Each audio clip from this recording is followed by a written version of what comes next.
옛날 어느 고을에 이씨 성을 가진 한 내시가 있었는데 이 내시의 아내는 색을 밝혀 남편 몰래 다른 사내와 정을 나누고 있었다.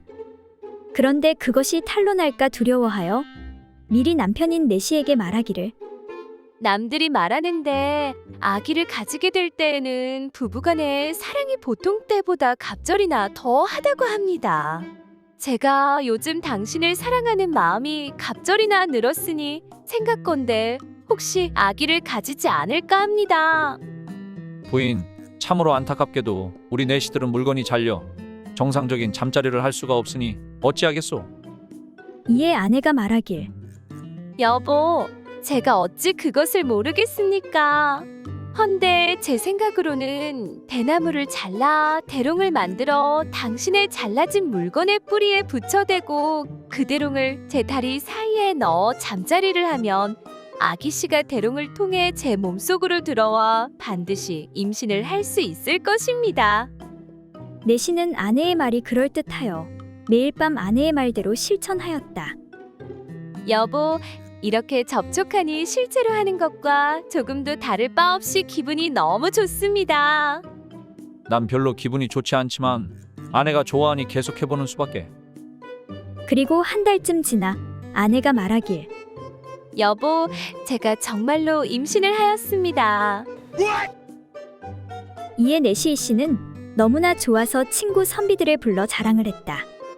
이보게들, 나 같은 내시들이 자식을 못 낳는다고 했는데 그건 사실이 아니라네. 잘만 하면 내시들도 얼마든지 자식을 가질 수가 있다네. 내 아내가 이미 임신을 하였다네. 세상에 그런 일이 어떻게 있을 수 있단 말인가? 친구들은 이 씨가 속은 것이라고 하며 웃었다. 이에 이 씨가 말하길 그러니까 아내의 말에 의하면 대나무로 이렇게 저렇게 하면 임신을 할 수 있다고 하던데. 그 뒤 아내가 아들을 낳게 되자 이 씨는 기뻐하면서 다시 친구들을 불러 자랑했다. 이 아이는 나의 성을 따라 이 아무개라고 이름을 지어주었다네. 그 말에 친구들이 웃으면서 아니 이 사람아, 그 아이는 대나무통으로 임신하였으니 이 씨가 아니라 죽씨라고 해야지 왜 이 씨라고 하는가?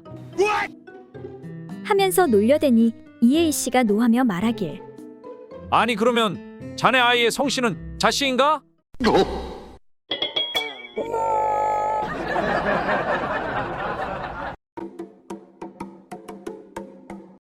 한 나이 어린 여종이 어려서부터 대감댁에 들어와 일을 하였다. 그런데 한두 해가 지나자 웬일인지 자꾸 훌쩍거리며 혼자 울곤 하는 것이었다. 그래서 대감마님이 영문을 몰라 다가가 물었다. 얘야, 무슨 일이 있길래 그렇게 혼자 우는 것이냐? 대감마님, 말씀드리기가 뭐하는데요? 어디 몸이라도 불편한 것이냐? 어려워 말고 말해봐. 괜찮다, 괜찮아. 그 말을 들은 여종이 머뭇거리며 말했다. 그런 게 아니라 저에게 지금 수염이 생겨서요. 아니, 수염이 생기다니. 수염이 안 보이는데 도대체 어디에 수염이 생겼다는 것이냐? 여기 밑이에요. 남들은 코 밑에 수염이 나는데 저는 왜 별난데 수염이 나는 걸까요? 여종은 그렇게 말하며 다시 훌쩍거리기 시작했다. 그 말을 들은 대감마님이 별것 아니라며 말했다.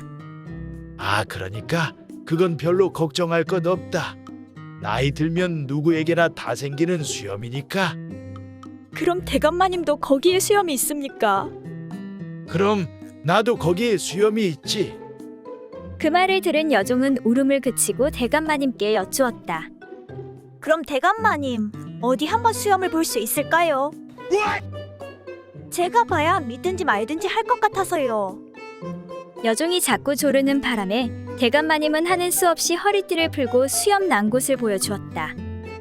그러자 어린 여종이 한참 동안을 들여다보더니 말했다. 이젠 알겠어요. 나이가 들면 모두 수염이 나나 보군요. 그건 그런데 대감마님은 사타구니에 웬 술병을 하나 차고 다니세요? 그 술은 대감마님 혼자서만 마시는 건가요?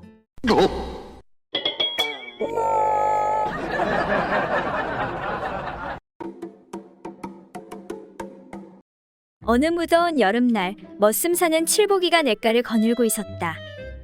그런데 그때 한 여인이 냇가에서 빨래를 하고 있는 것을 보게 되었다.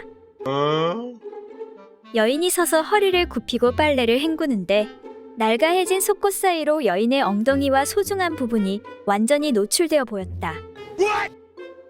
이를 본 칠복이는 갑자기 아랫도리가 빳빳해지면서 이상야릇한 감정이 치솟았다. 그래서 여인의 뒤에 서서 재빨리 바지를 내리고 자신의 소중이를 꺼내 살짝 여인의 그곳으로 밀어넣었다. 그리고는 금방 빼서 얼른 달아나려다 그만 돌에 걸려 넘어지고 말았다. 이에 깜짝 놀란 여인이 돌아서서 빨래 방망이를 들고 소리쳤다. 야 이놈아, 왜 나한테 그런 나쁜 짓을 하는 것이냐? 라고 하며 소리치자 칠복이가 말했다. 이보시오. 난 아무 짓도 안 했소. 내 길을 가다 실수로 잠깐 넘어져 손가락이 당신 엉덩이에 살짝 닿은 것뿐이오. 그거 참 미안하게 됐소이다.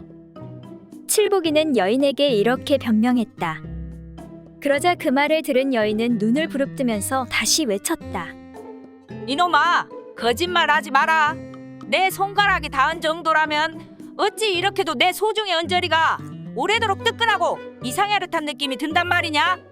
귀신은 속여도 나는 못 속여. 아니, 내 손가락이 무슨 죄가 있다고 그러시오. 칠복이의 계속된 변명에 여인이 다시 소리치며 외쳤다. 이놈아, 내 말이 사실이면 어디 다시 한번 손가락을 넣어 보거라.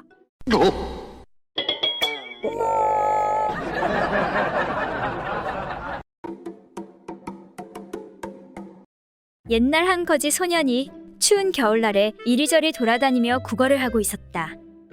그러다 어느 과부가 사는 집 앞에 와서 덜덜 떨면서 주인 아주머니 계시나요? 불쌍한 거지인데 밥 좀 주세요. 그 꼴을 본 인정 많은 과부가 측은해하며 어메, 짠한 거. 얘야, 오늘은 우리 집에 와서 먹고 자고 가거라. 하면서 소년을 자기 집으로 데리고 가서는 씻기고 나서 자기가 혼자 자는 따뜻한 방에서 밥을 먹이고 같이 자게 해주었다.